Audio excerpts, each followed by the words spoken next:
Imagine it.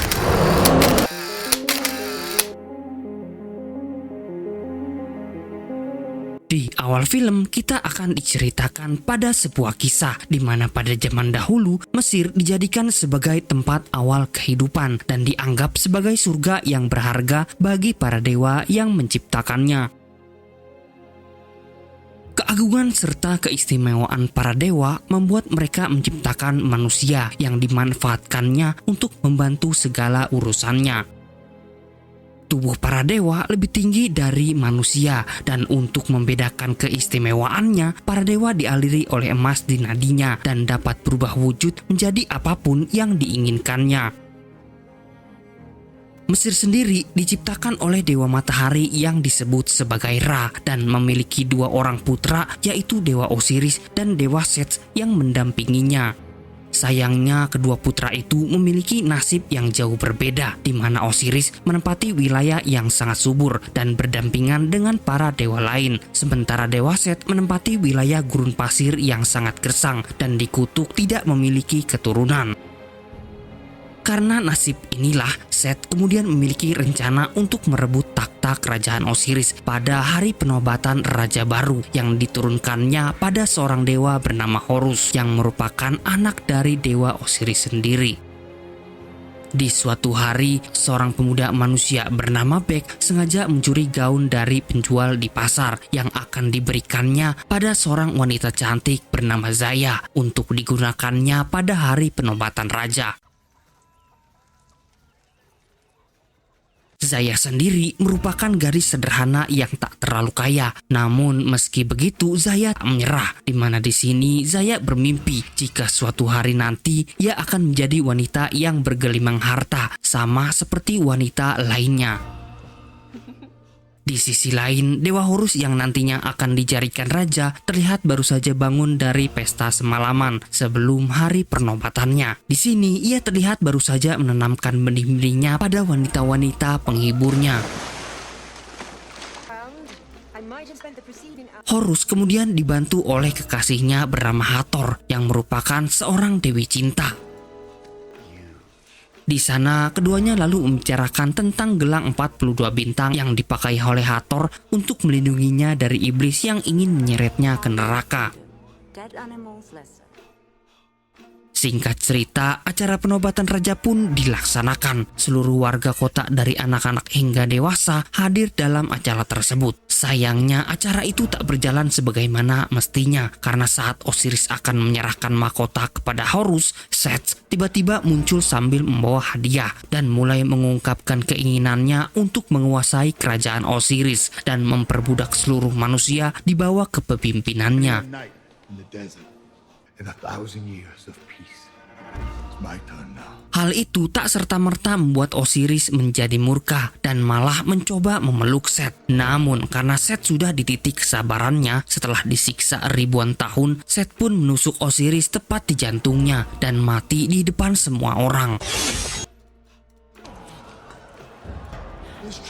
Melihat ayahnya terbunuh, Horus lalu mencoba menyerang Set. Namun karena Set masih limbung akibat mabuk semalam, Horus pun menjadi kewalahan.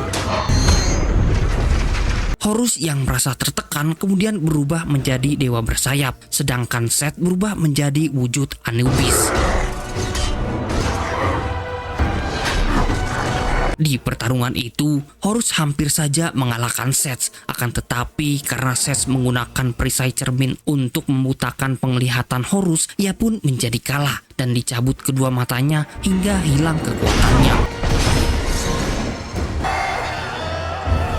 Horus yang tak berdaya hanya bisa pasrah ketika Set bersiap untuk membunuhnya. Untungnya, tiba-tiba Hathor berlutut dan meminta pada Set agar membiarkan Horus tetap hidup dan dipenjara sampai waktu yang tidak ditentukan. Set yang kini berkuasa memerintahkan para dewa dan manusia untuk berlutut kepadanya, dan jika ada manusia yang tak mau tunduk akan langsung dibinasakannya.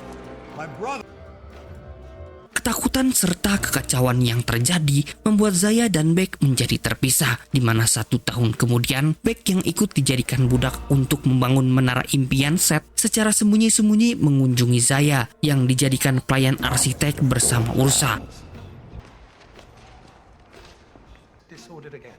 I'll throw you outside. Di sana, Beck memberikan informasi pada Zaya bahwa umat manusia semakin menderita. Ditambah lagi, Seth mengubah aturan di mana manusia yang ingin masuk ke dunia akhirat harus membanyak harta, bukanlah kebaikan. Pemerintahan itu membuat semua manusia sangat sengsara dan untuk memperbaiki keadaan itu hanya Horuslah yang bisa melakukannya. Sayangnya Horus kini mendekam di penjara dan ia membutuhkan kedua matanya untuk melawan Seth. No one has ever so honored. Is that it? Zaya yang khawatir dengan nasib manusia lalu meminta Beck untuk mencari mata tersebut. Tapi karena hal itu tak akan mudah, Beck pun meminta bantuan pada Zaya untuk mengambil peta informasi tentang jebakan yang sudah dipasang. Di sini Zaya juga berkata kalau Beck bisa memanfaatkan gerobak hasil rampasan Seth yang akan ditaruhnya di tempat mata Horus berada. Di sisi lain, Seth yang baru saja pulang setelah merampas harta dari para dewa lain disambut oleh Hathor yang kini jadi budak nafsu Seth. Hathor melakukan itu karena terpaksa, padahal di dalam hatinya ia tetap setia pada Horus. Di malam harinya, Beck menyelip masuk mengikuti arahan Zaya, di mana di sini ia berhasil masuk ke dalam gua emas tempat Seth menyimpannya dan melihat hanya ada satu mata Horus di sana.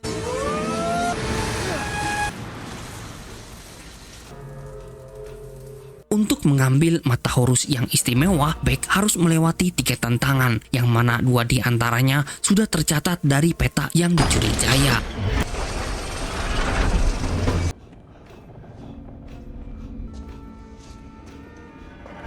Dengan mudah, Beck melewati 2 tantangan tersebut. Namun saat di fase ketiga, ia hanya mempasrahkan dirinya pada keyakinannya bahwa ia bisa mengambilnya. Beck berhasil mengambil mata tersebut dan memanfaatkan kilauan mata Horus untuk mengusir ribuan kalajengking yang menghadangnya. Singkat cerita, tibalah Beck untuk menyelamatkan Zaya. Namun karena Zaya sudah ketahuan karena mencuri peta jebakan tadi, Beck pun kembali menggunakan kekuatan mata Horus untuk melarikan diri. Namun, saat Zaya dan Beck sedang melarikan diri, sebuah anak panah tiba-tiba datang dan langsung menaik Zaya tepat di dadanya. Karena kejadian itu, Zaya kini meninggoy. Dan hal itu pun membuat Beck memanfaatkan mata Horus untuk meminta pada Horus dan mengembalikan Zaya dari kematian. Setibanya Beck di kediaman Dewa Horus yang buta, dia langsung memberitahu Horus bahwa kini ia sedang memegang salah satu matanya. Namun karena Beck memiliki keinginan untuk menghidupkan Zaya, ia pun tak langsung memberikannya. Mengetahui hal itu, Horus sangat beringas dan ingin merebut mata itu dengan sesegera mungkin. Tapi karena Beck sangatlah lincah, ia pun berhasil menghindari semua serangan Horus.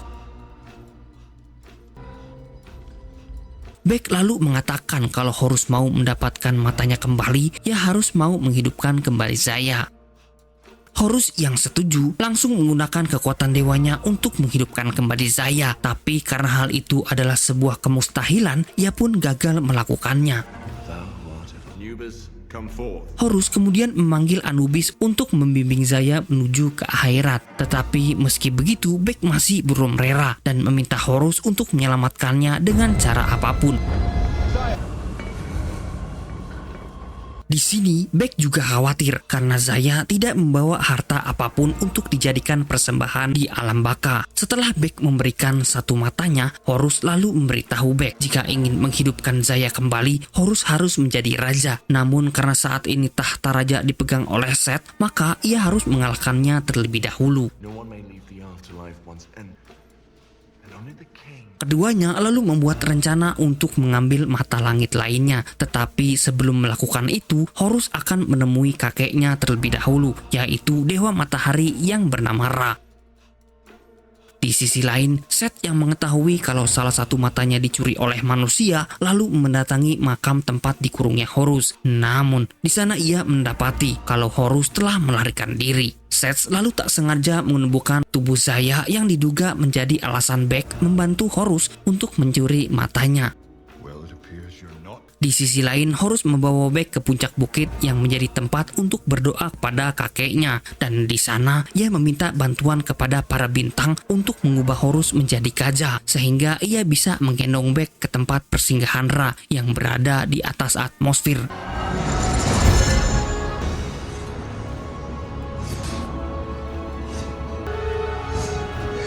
Horus kemudian bertemu kakeknya yang sedang mengasah senjata, yaitu tombak matahari. Namun sebelum berbicara dengan Horus, Ra mengubah dirinya menjadi Dewa Agung yang kemudian pergi untuk melawan Apophis, sang pemakan alam semesta.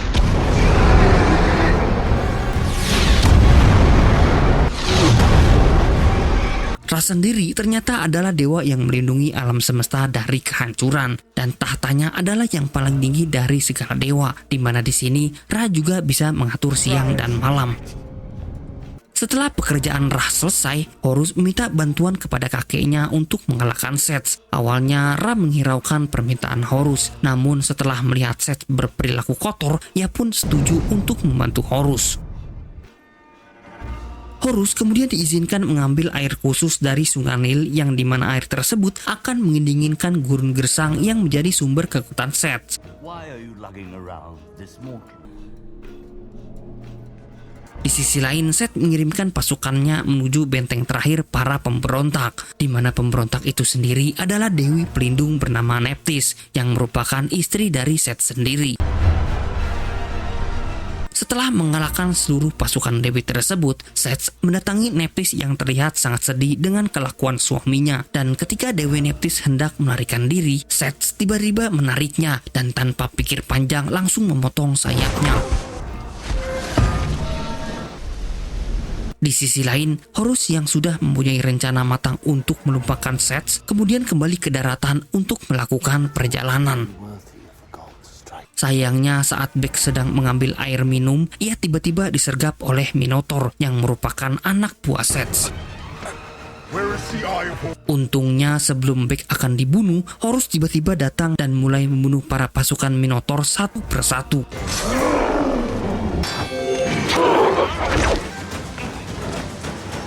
Namun saat Horus hendak menolong Beck di pinggir air terjun, Minotaur tiba-tiba bangkit kembali dan memukul Horus dengan batu yang sangat besar.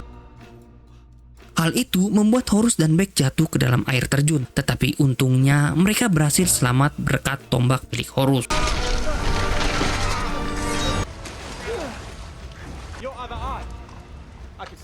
Minotaur kemudian melaporkan kegagalannya kepada Seth dan mengatakan kalau Horus sulit untuk dibunuh. Melihat anak buahnya tak becus, Seth pun langsung memenggal kepalanya dan menyuruh dua dewi ular raksasa untuk memburu Horus dan juga Beck.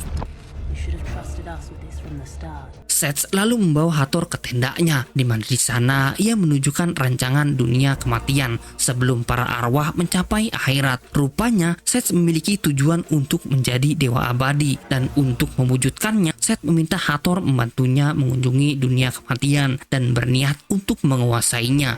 Final kingdom that when you were counselor to the dead. You know what's waiting. Mengetahui rencana jahat Seth, Hathor pun diam-diam menghubungi Horus yang sedang melakukan perjalanan ke istana di gurun pasir. Namun di waktu yang sama, Seth tiba-tiba muncul di belakangnya, dan karena sudah tertangkap basah, Hathor pun terpaksa melepaskan gelangnya untuk melarikan diri.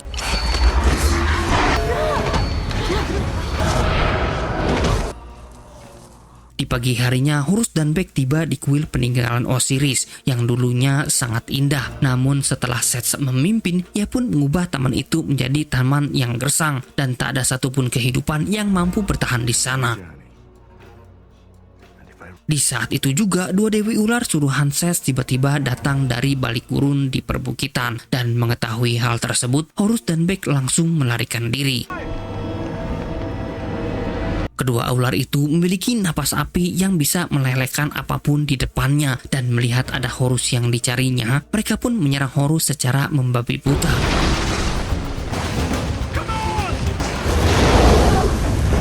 Horus berhasil menusuk salah satu ular dengan tombaknya, di mana selanjutnya mereka lanjut memancing ular putih ke arahnya dan berhasil membuat ular tersebut jatuh bersama penunggangnya ke dalam jurang.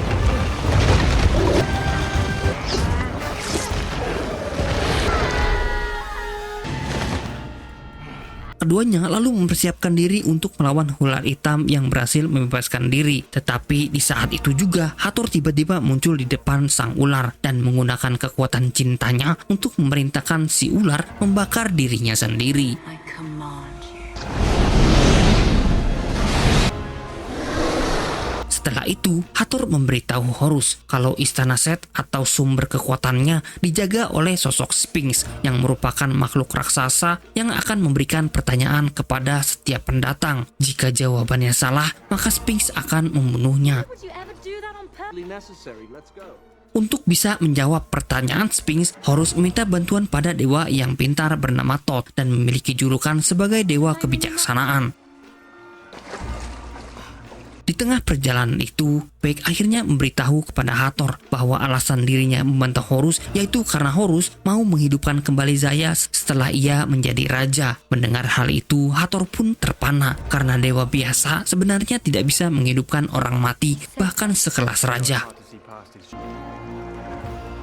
Singkat cerita, mereka pun akhirnya bertemu dengan Thoth, di mana di sana Thoth memanglah terlihat memiliki pengetahuan tinggi. Tapi karena Thoth adalah orang yang sangat sombong, ia pun menolak permintaan Horus. Your father dropped his guard. Get out. But you... Untungnya, setelah Beck mempermainkan egonya, Thoth pun akhirnya setuju untuk membantu mereka. But before it kills me, I'm going to tell it that I... Fine. Keempatnya lalu melakukan perjalanan ke sumber kekuatan Seth yang terletak di dalam piramida, di mana setibanya di sana mereka menemukan kalau piramida tersebut memiliki pintu yang bergerak. Beck yang memanglah seorang maling berhasil memasuki piramida tersebut dengan sangat mudah dan menghentikan mekanisme kekuatan di dalamnya sehingga piramida tersebut menjadi tak bergerak. Beberapa saat kemudian, tibalah mereka di sebuah ruangan di mana Sphinx mulai muncul dari dalam tanah dan membicarakan teka-teki yang harus dijawab oleh Horus serta kawan-kawannya.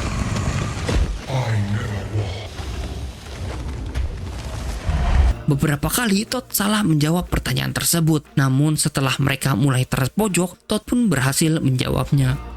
What? Imaginary. Yes. Wait, I have it.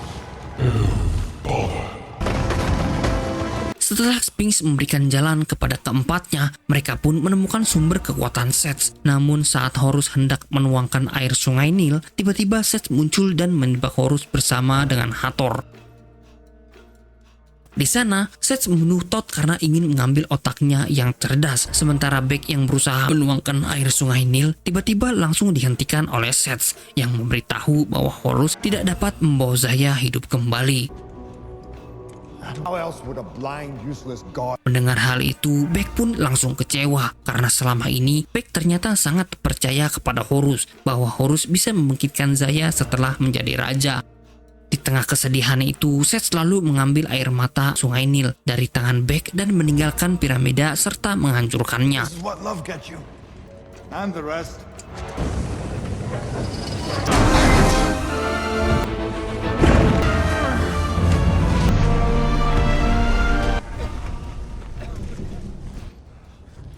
Beck dan Hathor berhasil selamat berkat bantuan Horus, dan melihat kesedihan Beck, Hathor pun memanggil Anubis dan berniat memberikan gelang 42 bintang kepada Beck untuk dibawa ke Zaya agar Zaya bisa masuk ke dalam akhirat. Like this? No.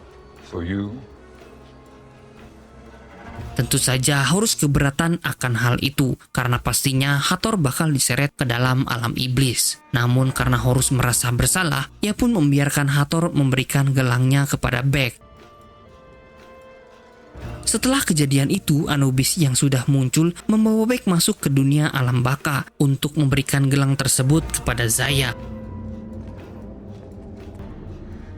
Sementara itu di alam penghakiman, Zaya melihat orang kaya berhasil masuk ke dalam akhirat, sedangkan orang miskin yang tak memiliki harta masuk ke dalam neraka. Di saat Zaya sudah ditanyakan tentang harta yang dibawanya, Beck pun tiba-tiba datang memberikan gelangnya kepada Zaya. Bersamaan dengan itu, Seth yang sudah mengumpulkan beberapa kekuatan dewa langsung menanamkannya pada tubuhnya dan menjadikan Seth dewa yang tak terkalahkan.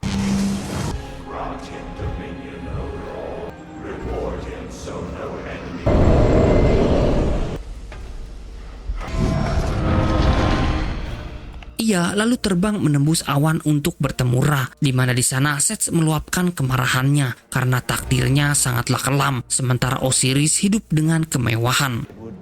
All that breathes. Di sini Ra mengatakan kalau semua ini adalah bagian dari ujian yang akan mengantarkan Seth menjadi seperti dirinya yang menjaga alam dari amukan Apopis. Want to die? I want. Mendengar hal itu, Seth langsung menolak karena ia hanya ingin hidup abadi di daratan dan menguasai semua yang diinginkannya. Ketidakcocokan itu membuat keduanya sangat marah dan adu kekuatan di antara keduanya pun tak dapat terhindarkan. Seth berhasil membunuh ayahnya sendiri dan ia langsung mengambil tombak milik ayahnya dan menyempurnakan kekuatannya.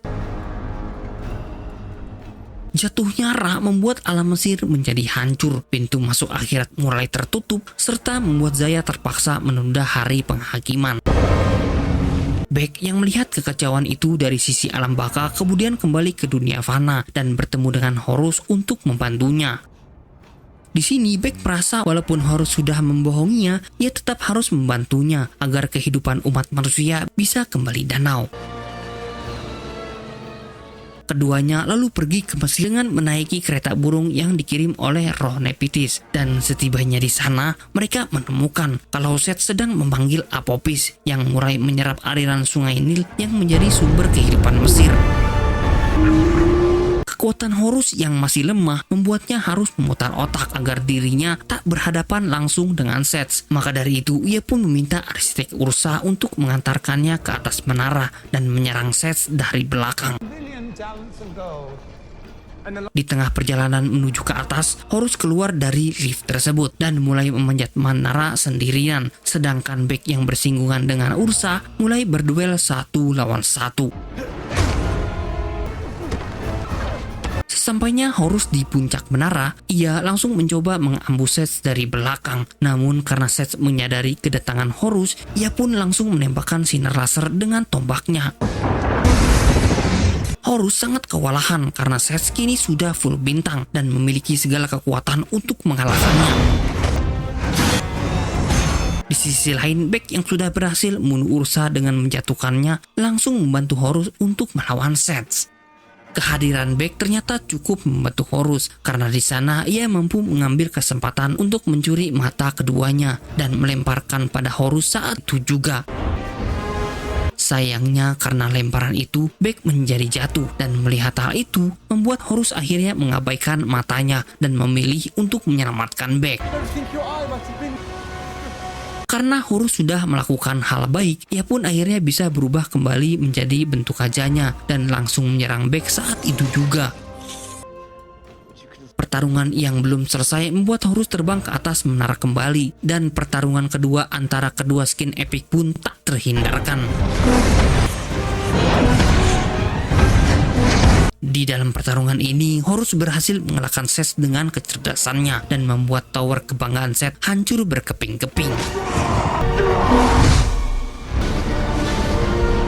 Horus lalu memanfaatkan momen itu untuk membunuh Seth dengan sebuah tombak dan kembali ke atmosfer untuk memulihkan Ra yang sekarat karena telah diserang oleh Seth.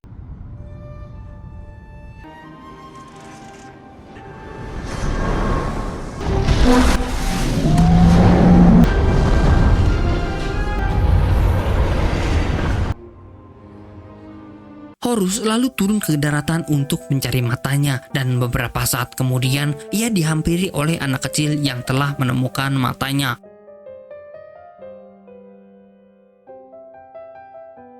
Di sana Horus juga melihat jasad dari Bek yang mati karena terluka parah dan untuk menghormatinya, jasad Bek tersebut dibaringkan di samping Zaya. Tak lama Horus menutup makam tersebut, Ra tiba-tiba muncul untuk berterima kasih kepada Horus dan untuk membalas budi, Horus diperbolehkan kepada Ra untuk membuat permintaan dan dari sinilah Horus meminta agar Ra menghidupkan kembali Bek, Zaya, juga beberapa dewa yang gugur.